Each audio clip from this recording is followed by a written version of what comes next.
So the first step in our keyword research is really to do some keyword brainstorming. And in this lecture, I want to give you a process to do that using 3 different tools. By the end of this lecture, then, you will have an Excel sheet full of about 50 to 75 keywords, which then in the next lecture, we're going to bring into the Google Keyword Planner tool and narrow that list down by really checking the monthly search volumes.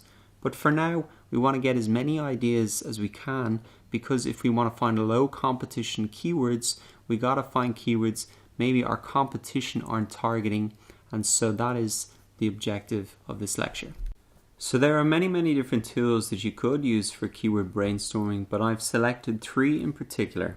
Firstly, because they're all free, and secondly, because each tool will help us think in a different way, and that means that we will have the greatest list at the end of this process, the most diverse and broad range of terms that we can.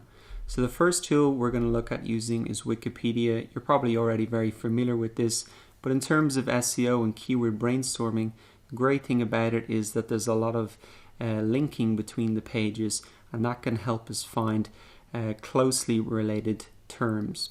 Secondly, we're going to look at Reddit.com.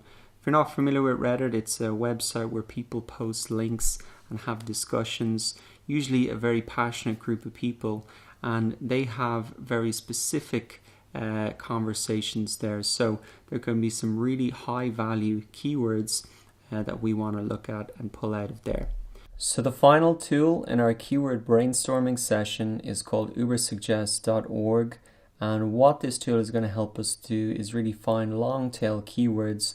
What I mean by that is keywords that contain 2 or 3 words. So for example, with this tool, you'll pop in, say, drones, and it'll spit out hundreds of suggestions of longer tail keywords like drones cameras, drones that follow you, drones for sale, and often these keywords, the longer tail keywords, are less competitive, and that's why we want to use this tool as well. So those are the 3 tools we're going to be looking at. So let's get straight into it. So firstly, let's head over to wikipedia.org. We're going to try and think laterally here and find synonyms for our keyword example, drones. Okay, remote controlled pilotless aircraft, unmanned aerial vehicle, unmanned combat aerial vehicle, quadcopter, quad rotor helicopter.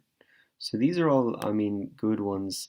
And as you can see, they all link off to other pages, which probably have a rotor craft, fixed wing aircraft, rotors, tail rotors. There's just this UAVs. There's a whole source of keywords there that seem very interesting. So next we want to go over to reddit.com and try and find some subreddits about drones. So here's something that looks interesting. As you can see, there's different subreddits. So DIY drones is one, UAV drones is another, multicopter drone. Let's just have a look in this one, DIY drones. So what you'll see here is probably a lot of hardcore people talking about drones. Let's see, general consensus. So this looks HK. This is some type of product or product part.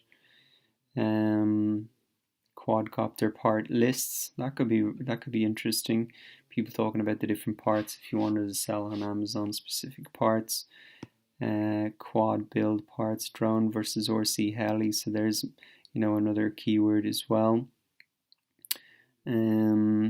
Specific questions as well that people are talking about if you're doing blog posts, and if these are popular, you can see how many people are talking about them. So really there's a lot of stuff in there, but you can really just explore and see what looks interesting and put them back into your spreadsheet.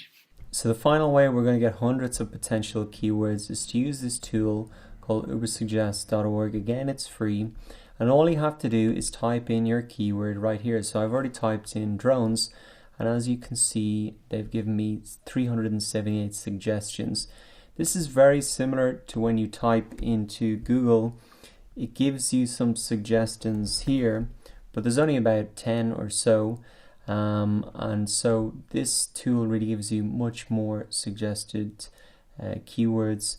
And so what you can do is you can go down through the list, and so you can add kind of to a clipboard the keywords that you think are relevant and that are good. So for example, drones for sale, drones camera, that's relevant if I'm trying to sell drones. Drones White House, it's more of a news story, and it's not a keyword that somebody would type in who wouldn't necessarily want to buy a drone. It's more something just news related. So let's keep moving down. You can see they have the keyword plus another word starting with the letter A here. Drone aerial photography, that's quite interesting. Drone attacks, okay. Drones Amazon, yes, those are interesting. Drones Best Buy.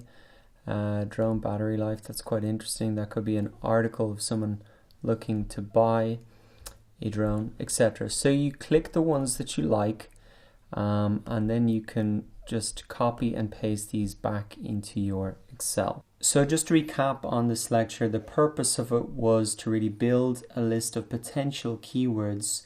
The reason that we want to do a bit of a research and think outside the box, think laterally, going deep and finding longer tail keywords, is because the most obvious keywords are going to be extremely competitive. It's unlikely that you're going to get to the top of the search results and get the traffic for those keywords. So that's why you have to do a little bit of digging and find keywords that maybe your competitors have overlooked. So now that you put the keywords that you found from these 3 resources into an Excel, what we're going to do in the next lecture is really make a data-driven decision and find out which of those keywords actually gets the most searches, and then we can start to narrow down the list.